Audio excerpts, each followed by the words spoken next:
നമസ്കാരം. മലയാളി വാർത്തയിലേക്ക് സ്വാഗതം. അമേരിക്കൻ പ്രസിഡന്റ് ഡൊണാൾഡ് ട്രംപിനെ വധിക്കുമെന്ന ഇറാന്റെ ഭീഷണിക്ക് പിന്നാലെ ട്രംപിൻ്റെ സുരക്ഷ കർശനമാക്കി. ഇറാൻ പ്രസിഡന്റ് അയത്തുള്ള ഖമേനിയുടെ സംസ്കാര ചടങ്ങുകളിൽ വിലാപത്തോടുകൂടി പങ്കെടുത്ത ഇറാനികൾ ട്രംപിനെ വധിക്കും എന്നെഴുതിയ പ്ലക്കാർഡുകൾ കയ്യിലേന്തിയിരുന്നു. ഖമേനിയുടെ സംസ്കാരം നടക്കുന്നതിനിടെയും അമേരിക്ക ഹോർമൂസിലും സമീപത്തും ആക്രമണം ശക്തമാക്കിയതോടെ ഇറാൻ ആണവായുധം പ്രയോഗിക്കാൻ മടിക്കില്ലെന്ന ഭീഷണിയും പുറത്തു വന്നിട്ടുണ്ട്. ഇറാനുമായുള്ള സമാധാന കരാർ അവസാനിപ്പിച്ചതായി അമേരിക്ക പ്രഖ്യാപിച്ചതോടെ ഇനിയുള്ള ദിവസങ്ങളിൽ അതിശക്തമായ യുദ്ധത്തിനാണ് സാധ്യതയും സാഹചര്യവും. ഇനി സമാധാന ചർച്ചയ്ക്കില്ലെന്നും അതുകൊണ്ട് കാര്യമില്ലെന്നും US പ്രസിഡന്റ് ഡൊണാൾഡ് ട്രംപ് പ്രസ്താവിച്ചിട്ടുണ്ട്. വെടിനിർത്തൽ കരാർ പിൻവലിച്ചതായി അറിയിച്ചതിനൊപ്പം ഹോർമൂസിലെ കപ്പലുകൾ ആക്രമിച്ചതിന് മറുപടിയായി ഇറാൻ്റെ 80 കേന്ദ്രങ്ങൾ ആക്രമിച്ചതായും അമേരിക്ക അവകാശപ്പെടുന്നുണ്ട്. തുറമുഖ നഗരങ്ങളായ ബന്ദർ അബ്ബാസ്, സിരിക്ക് എന്നിവിടങ്ങളിലും ഖേഷം ദ്വീപിലും ആക്രമണം നടത്തിയതിന് പിന്നാലെയാണ് ട്രംപ് പുതിയ പ്രസ്താവന നടത്തിയിരിക്കുന്നത്.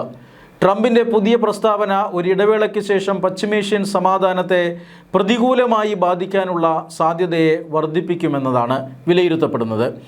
ഇറാൻ്റെ മിസൈൽ ലോഞ്ചറുകളും റൺവേകളും ഉൾപ്പെടെ 90ഓളം സൈനിക ലക്ഷ്യങ്ങളിൽ US സൈന്യം ഇതുവരെ ശക്തമായ ആക്രമണം നടത്തിയെന്നാണ് റിപ്പോർട്ടുകൾ.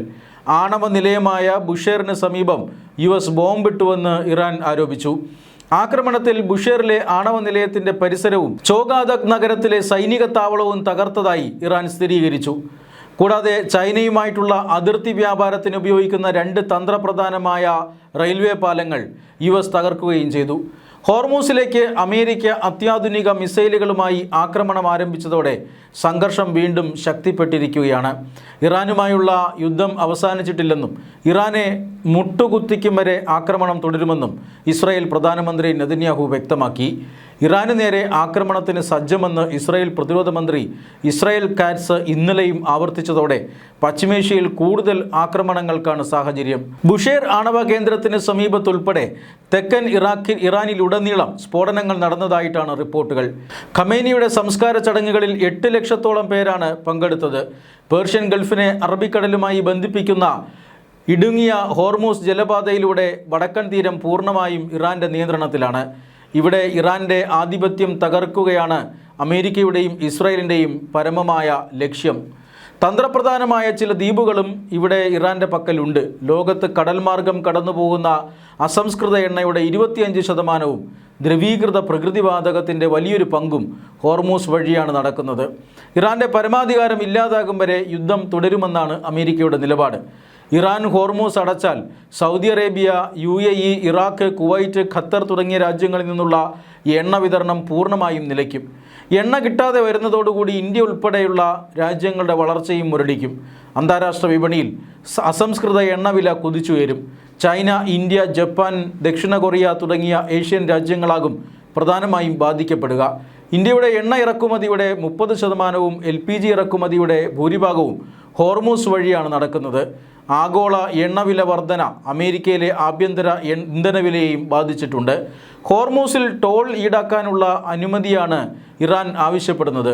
അയത്തുള്ള അലി ഖമേനിയുടെ മൃതദേഹം മഷാദ് നഗരത്തിലെ ഇമാം റസ മസ്ജിദിൽ സംസ്കരിക്കുന്നതിന് മണിക്കൂറുകൾക്ക് മുമ്പാണ് പുതിയ ആക്രമണങ്ങൾ അരങ്ങേറിയത്.